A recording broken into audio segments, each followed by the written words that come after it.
Thought I'd give you guys a quick update. This is the 10th video of the 10 video series. Here's the front yard again. I know we looked at it in video number 2 or so. So it's just our garden getting ready to bloom. The roses are coming.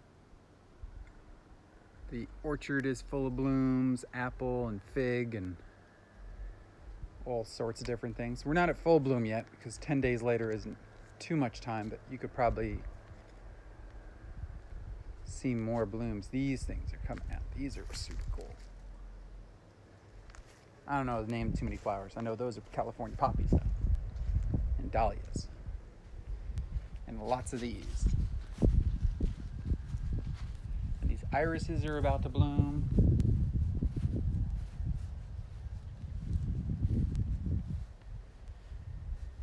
And the pond, the lilies are blooming. I think they're water lilies. I'm not sure. These ones are going to bloom really big. But then the rose buds are just starting to come in. So it's a quick view of the yard. Maybe I'll give you an update when it's full bloom. Hey there, it's Ken with Prime Healing. This is the 10th video of this 10 video series. So I hope you learned a little something, or at least enjoyed me rambling about things, about prime healing and duality and this shamanic psychological approach to healing the human system that blocks itself from experiencing itself, and how to unwind the self very, very easily into that which we are, an unblocked part of the whole adventure. I love the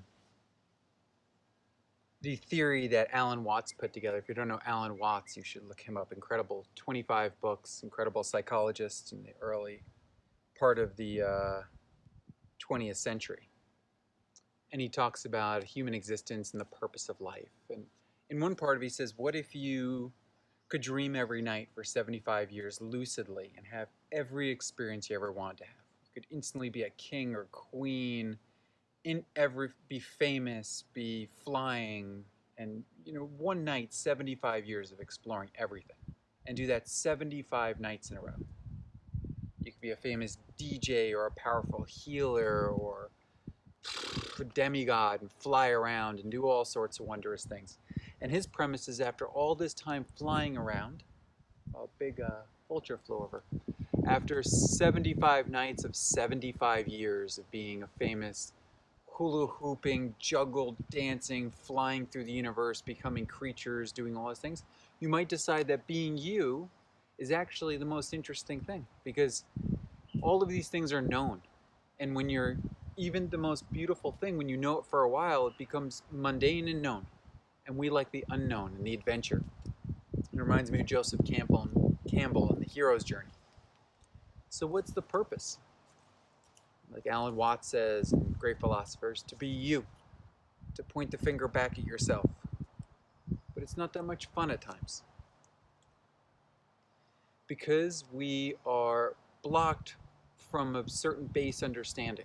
Together we can help each other to understand this thing, that our own blocks, we block ourselves from unblocking ourselves to experiencing everything life has to offer us. And it's like those dreams, it's not that we just get good stuff forever. We don't just get good stuff forever. We get a potpourri of unknown wildness, scariness. These little journeys we go on that are so important to us are important to us. What I offer in Prime Healing is just a way to experience the game board you're on. So we got the white chip and the light, and the black chip and the cube. And the idea of this is to experience duality and get used to it. Get used that things are inside of things. And there's no other way for it really to work if you think about it. To have an experience of terror, you also have to know the experience of confidence. To experience confidence and courage, you have to understand fear. It has to have contrast to see itself. I use the name Shambhala a lot, which the Sham is the dark, like the gong, the void, and the cube. And the Bala is the light, and the crown.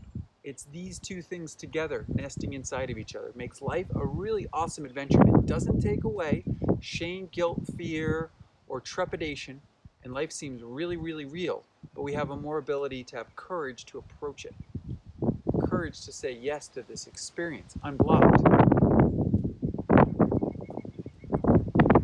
With the practice of the breathing, sorry if it's so windy on the mic, the courage to show up as yourself as a character. The only time I find life boring is when I have a block to experiencing whatever life is presenting me, even if it is boredom itself. To be open to boredom and bring it in.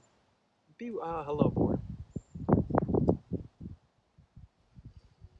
So I hope through these books I can express to you a wisdom that is in Buddhism, is timeless, is in many teachers, is in nature, is in just the sun and the moon itself. These two polarizing figures, night and day, hot and cold, male and female. I hope that in sharing my experience of it, you can have an angle that might say, aha, and you might enjoy your journey. And when I say enjoy it, you might have it unblocked and enjoy the fact that you can go into a place with more courage and openness and weirdness and whateverness unblocked and be in all these experiences that life is going to throw in front of you. And I present it in a very simple way of accessing the conscious mind, accessing the subconscious mind and the base of the spine that connects to everything. This would be obliterating, confusing if we just live like this, but if we use a symbol that says sovereignty, base, I can accept all and all comes in. And in that process, I can be with emotions, and in that process, I can be with what life is presenting me in this moment. I can be with cube, I can access sovereignty. The gong,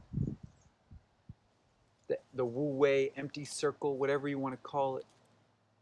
And in a way, I can open my central channel, open the balance of the heart, and open up the opposite of what a black cube, a white sun, radiating above my head, practicing that breathing. And in so doing, see that when life presents to me a seemingly bad situation like, oh my gosh, coronavirus, or oh my gosh, my business, or oh my gosh, my money, oh my gosh, stress, that inside of stress, by being with it, is connection. And feeling that whole experience. Not pushing stress away. The more you practice so, you see that everything is on inside of everything. And at the final end of the story, you're the final arbitrator. You're the final decision as to what even reality is when you merge with it into a unity type consciousness in moments. If you just went into that forever, I think you'd be out of the body, but I don't know. I've never done that. But in moments, I've certainly felt, and you felt, that ease where things are just flowing through. And we're, quite liberated in that state. And that's the whole gist of prime healing. And I share it to you at different angles and different stories and different things and blah, blah, blah. And hopefully my feedback to you gets a feedback back to me. And you say, hey, Ken, I've experienced this. I've experienced walking into a store and breathing all the anxiety of the store and breathing it out and feeling like I'm actually helping people in a store because I feel just open and at ease. The greatest story is your story. And I'm going to help your story in any way I can, because if you have an awesome story, I get to experience your story. And at the end of the story, we're all inside of each other. We're all connected to each other. We're all an intricate part of this planet and woven into this thing somehow. And discovering that is an awesome journey that I enjoy. So I share that with you. Inside of the thing is the thing. If you just be with it, you'll find the thing in the thing. Inside the seed is a tree. Inside of the tree is death and compost. And in that compost is the thing again. In the thing is the thing. We've learned to unblock. We learn to be with. Blocking itself isn't a bad thing. I am blocked, and I'm unblocked. And I'm blocked, and I'm unblocked. And you don't want to be completely just in a state of unblocked, but enjoy the process. And I hope you've enjoyed these videos and my view of the world. Maybe I can make the next series more interesting and captivating and I like to bring in more characters because it's just me talking. So you can see how this can work with characters. So I'm going to get some clients probably to sit in my yard. I used to have an office in town, but coronavirus, I don't use the office in town. I use my yard.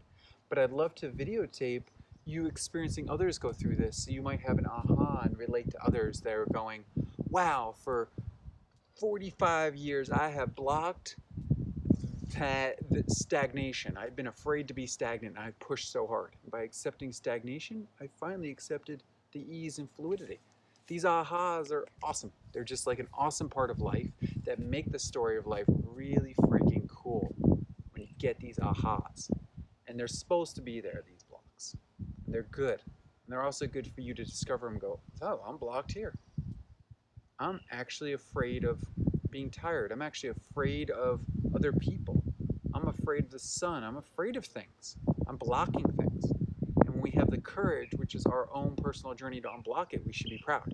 To feel that for the first time, that fear of speaking into a mic, into a camera, or to people. And when you feel that and unblock it and take it through, you're sharing eloquently.